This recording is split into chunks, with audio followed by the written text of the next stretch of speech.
रायपुर में चाकूबाजी की घटनाएं नहीं थम रही। लगातार हत्या और चाकूबाजी की घटनाएं बढ़ रही हैं। पिछले 5 दिन में 8 हत्या की वारदातें अब तक सामने आ चुकी हैं। बेखौफ चाकूबाज बेधड़क चाकू चला रहे हैं। राजेंद्र नगर और तिल्दा थाना क्षेत्र में चाकूबाजी हुई है।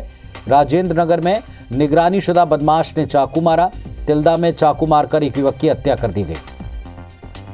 तो चाकूबाजों के आतंक से राजधानी दहली हुई है। अलग अलग घटनाएं और उनसे जुड़ी तस्वीरें आप देख रहे हैं।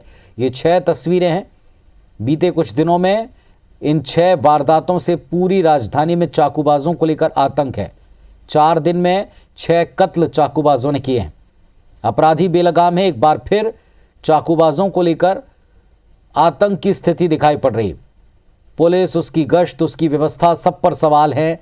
चाकूबाज कैसे चाकू चलाकर लोगों की जान ले रहे हैं, ये बात समझ से परे।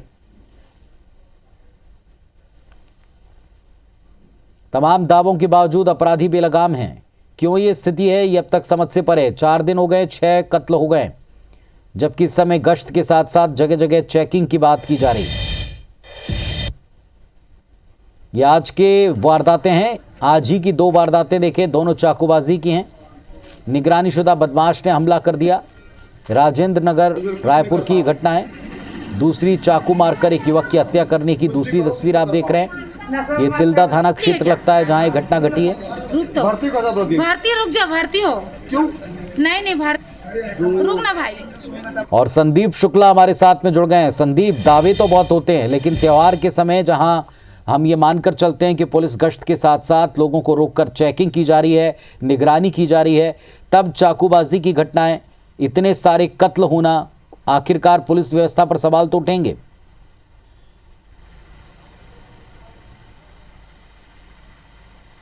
बिल्कुल पुनीत जी, देखिए, और आंकड़ा भी अपडेट कर दूं मैं कि 5 दिन में आंकड़ा 6 नहीं बल्कि 8 पहुंच चुका है।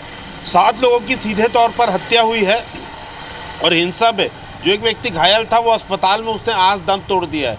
तो भाटा गांव में पुरानी बस्ती थाना क्षेत्र में देखिए आपकी 2 लोगों की हत्या हो चुकी है। खमारडी में 2 लोगों की हत्या, तेलीबांधा में 1, उरला में 1, तिल्दा में 1, ऐसा करके 8 हत्याएं हो चुकी है। अब इसमें जो आचार संहिता लगी है, पुलिस रोक के लोगों को चेक तो कर रही है, लेकिन कहीं ना कहीं बल की कमी बोल लीजिए या पेट्रोलिंग की कमी आप बोल लीजिए।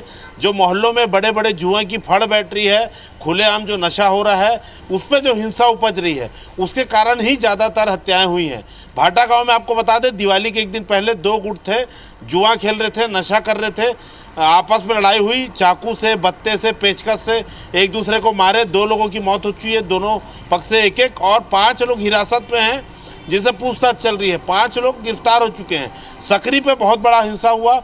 आपको बता दें कि कवर्धा लोहारीडीह जैसी घटना होने वाली थी। एक घर को जलाने का प्रयास किया गया, उस पर घर पे तोड़फोड़ की गई, बच्चे और बूढ़े अंदर थे। उस पर आपको बता दें जुआ चल रहा था। 2 लोगों का, 2 ग्रुप का सामाजिक आपसी विवाद था, उसे सामाजिक स्तर पर अनावश्यक बढ़ाया गया।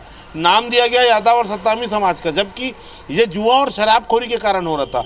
तेलीबांधा में जो हत्या हुई वो आपसी रंजिश के कारण नशे में हुई। उरला में जो हत्या हुई नशे में आपसी रंजिश के कारण हुई। तो कुल मिला के नशा, जुआ, अड्डेबाजी, यही इसका प्रमुख कारण है। एक बात आप रायपुर में देखेंगे कि रात की पुलिसिंग पूरे तरीके से ठप पड़ गई है।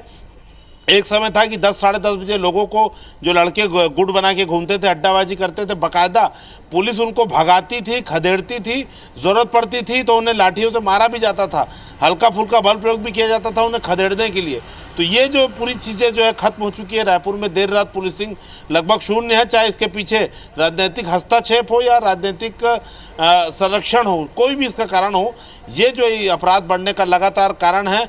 और आपको बता दूँ कि अभी भी चाकू की बहुत सारी ऐसी घटनाएं, चाकूबाजी की, जो दर्ज नहीं की गई है। थानों में जो थाने प्रभारी हैं वो अपराध दर्ज करने से डर रहे हैं या अवॉइड कर रहे हैं। क्यों? क्योंकि थाने का जो ग्राफ होता है महीने का, वो बहुत तेज़ी से बढ़ता हुआ दिखाई देगा। तो कई घटनाएं दिवाली के समय ऐसी हैं जो आज भी दर्ज नहीं की गई है। पीड़ितों के नाम, नंबर, वीडियो हमारे पास है, जिसमें घरों में घुसकर मारपीट हो रही है, कारोबारी को दुकान से निकलकर मारा जा रहा है, चाकू मारा जा रहा है।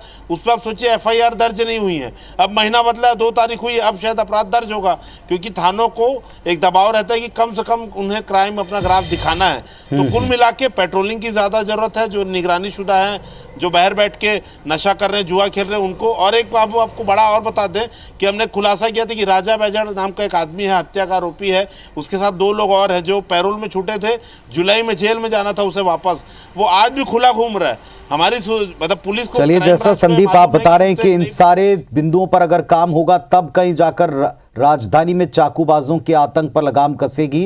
ये चाकू जहां से मिल रहे हैं वहां पर कुछ कार्रवाइयां, उन पर हमने वो भी दिखाया था, लेकिन उन कार्रवाइयों का, उतनी सी कार्रवाइयों का असर नहीं है, ये बात स्पष्ट तौर पर सामने है। बहुत शुक्रिया आपका, आप नजर